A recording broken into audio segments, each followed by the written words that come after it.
tayo? Sa ano ay KFC. Wow, sarap naman ang agahan mo. Kamusta, maulan? Maulan magdamag. Kamusta tulog mo, masarap ba? Maayos naman ako matulog, baby ah. Very Hindi man ako good. problema sa pagtulog. Wala naman sa mandamdam ngayon, okay naman? Wala. Yung diniliver mo ng isang araw na panlagay, ito, maganda. Ha? Maganda siya? Kahit mainit ito, medyo mararamdaman mo yung... Oh, nag-improve. O, bilang kita ulit niyan. Totoo nga, baby, yung ito ang ipinagamot ni Father Orbos. Totoo. O sige, bibilan kita ulit. Okay.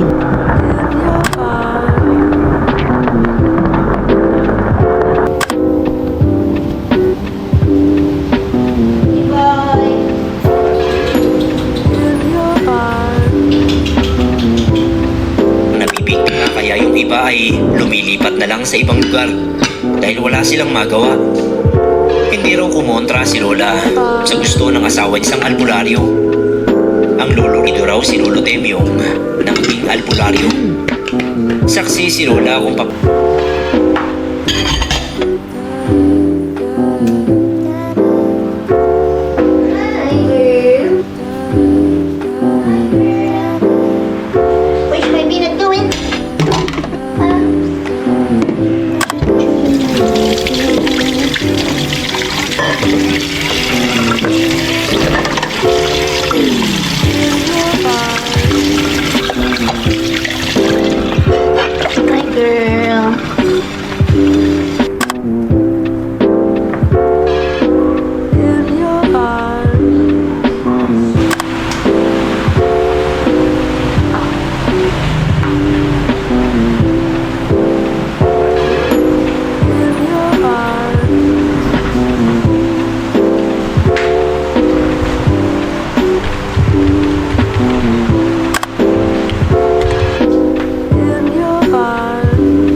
Takot ang bibi ni Mama?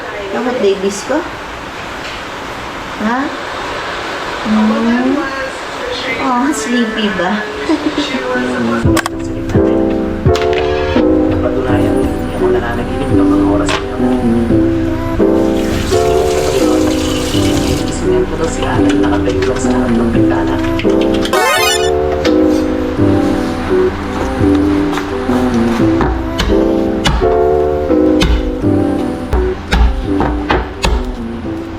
Rose,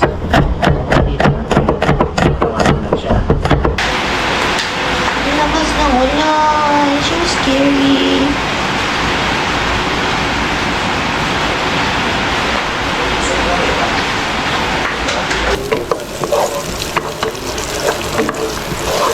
Wow.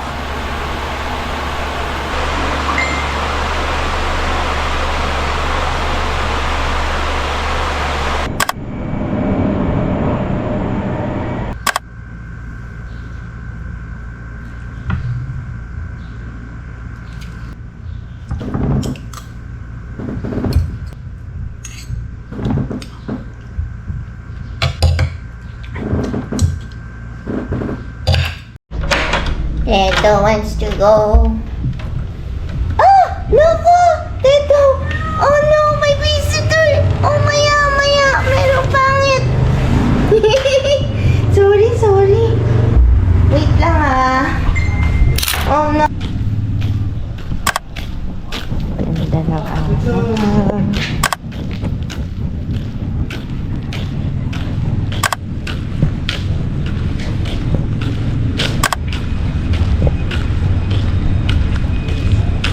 Ang sarap. Di ba dyan lang po ako?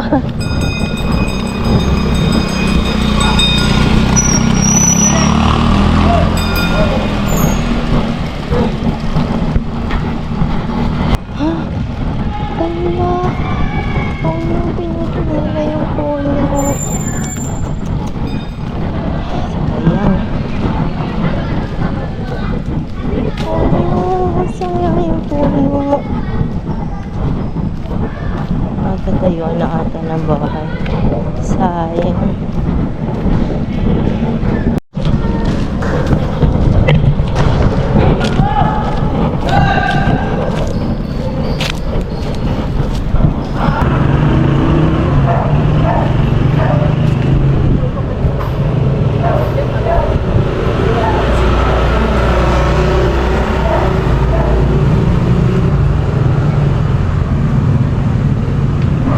Hindi ko na maantay na magpaayos ng bike kasi pag na may bike na tayo, mas marami tayong mapupuntahan. Tapos maganda kasi lalagay ko kayo dun sa basket. Kapag marami nakapark dito sa labas ng sasakyan, kung hindi sila natatakot na bahain galing dyan sa loob ng village namin,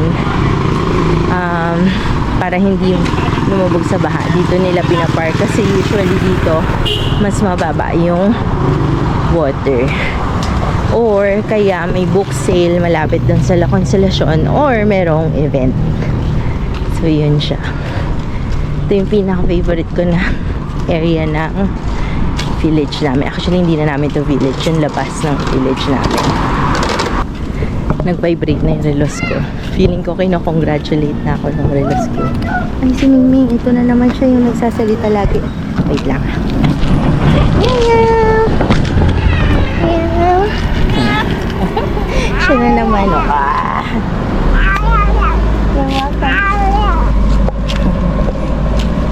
Lagi yan nagsasalita pag binibigyan ko ng pagkain. Ngayon, wala na tayong food for other stray cats and doggos. Dito ko nilalagay. Dati may mas malaki akong lalagyan. Kaso dahil mas maliit yung bag ko, may tendency ka kasi na pag malaki yung bag mo, yung pinupuno ko ng mga emergency items. So, sinasanay ko ulit yung sarili ko gaya ng mas mataba-taba ako na mini bag lang, para yun lang yung tama lang yung mga ilalagay nating gamit. So, cute naman ang mga ibon na trio pa sila. Andyan yung book sale, so walang event. So yung kanina na mga nakapark na sasakyan doon, talagang umiiwas sila sa baha. Nagpapaunahan na sila sa spot kasi mauna magpark doon siyang wagi. Ayan. Ganda ng araw, palubog na siya. Nakakatuwa. Kasi kaya ako nasa malapit ako sa dagat. Yan chill lang. Imagine parang walang nangyari nung bumagyo. Ay, nako, dami na pintala. Teka, withdraw muna tayo. Kasi mukhang titigil tayo nito sa Starbucks na naman.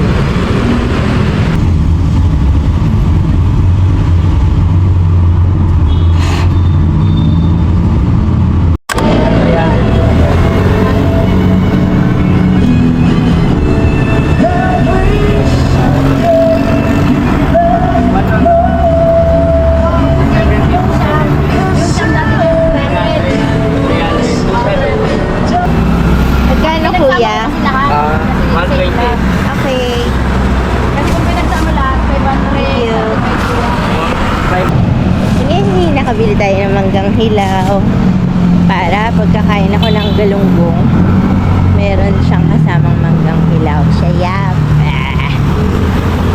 Marami kasi ako napapanood ng walking video, yung naglalakad lang sila, tapos sabi ko parang ang ganda gawin nun na. Yun nga lang, tahimik sila. Ako hindi, madaldal ako nahiya ako itapat-tapat sa mukha ko, pero okay lang ako nagsasalita. Kunwari pabulong lang. In fairness, sa Sunday medyo matraffic.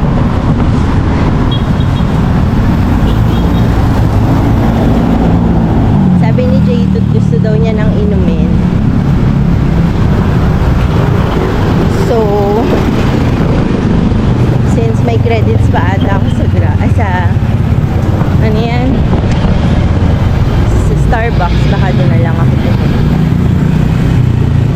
Grabe, uy, ang ganda talaga ng araw. Hala ka. Ang sarap. Ano rin masarap din talaga nga maglakad. Kagaya na mention ko kanina, sobrang hindi maalinsangan. Malamig yung hangin. Maalikabok lang, syempre. Ang dami sasakyan kasi. Kung tutusin tong area namin, nakakatuwa siya. Para siyang probinsya. Pero, sobrang lapit lang yan nito sa Ortigas. Yeah. Mataas yun ah. Ang taas. Yeah. Ba yan? Ang dami pa namin ni Jade at di na-discover dito. Kasi nung araw, nung kahabaan na to, wala halos tindahan nung lumipat kami ng 2015. Yan po ako, hindi ako makatawid.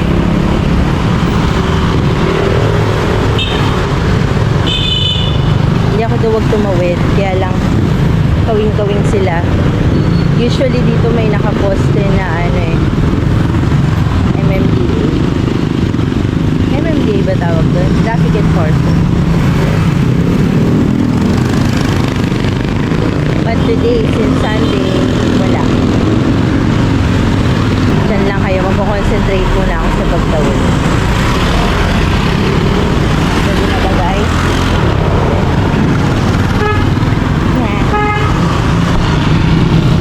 Hindi magsuslow down yun nandito sa kaliwa eh. Pwede na siguro.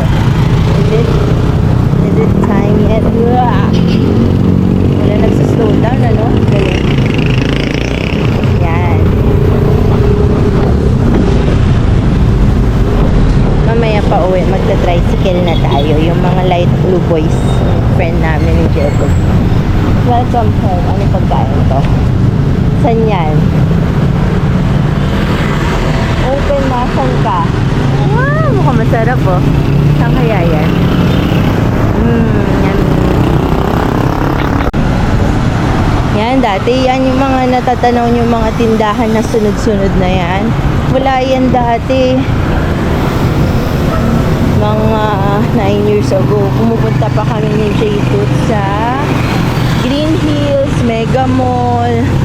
Tapos ang only grocery, nag-grocery kami sa Robinsons lang. Wala pa noon Pure Gold.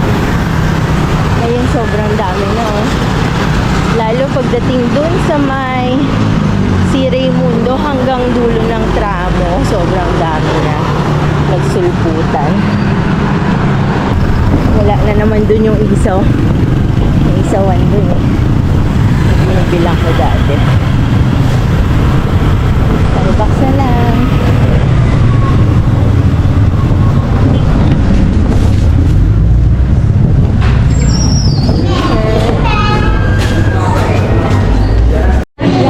Tapos, yung pink drink na dine-in. Claim ko na din. Yay! Para yung pusili na lang bayaran. Ayos. Gusto ko umakit sa taas kaso masyado maraming tao. Kaya dito lang tayo sa baba. Tapos mukhang magmamadali na lang ako kumain. Kasi dumidilam na, nadiduwag na naman.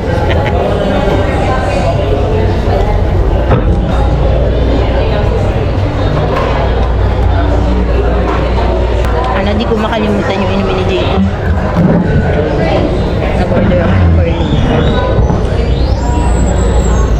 Kwento ko lang. Nag-update ako na UI 6.1.1. Tapos yung phone ko nagkakaroon na siya ng connectivity issues. Sana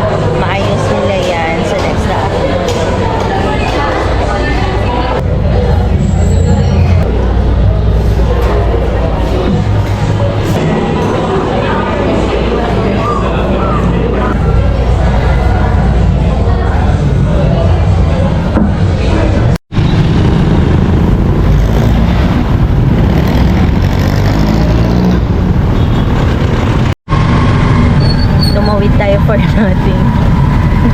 Natakot ako kasi pagka isa lang nasa pila, baka yung susunod na tricycle 30 or 45 minutes later pa ay lalamig yung coffee machine. So, baka sa RTO ko na lang bilan yung mga cuts ng Westfield. Madami pa naman silang mga bagong lagang isda at saka tol sa mga cuts. So, huli na tayo. Na sunset, maganda sana kung nasa dagat ako. Tapos na-notice ko, pangatlong beses ko na na-mention na. Oo, parang pag di ba sabi siya, pag nagkukwento ka sa akin, nakailang ulit na. Oo. Ibang araw. Ikaw din eh. Ano pa? Anong ano ka?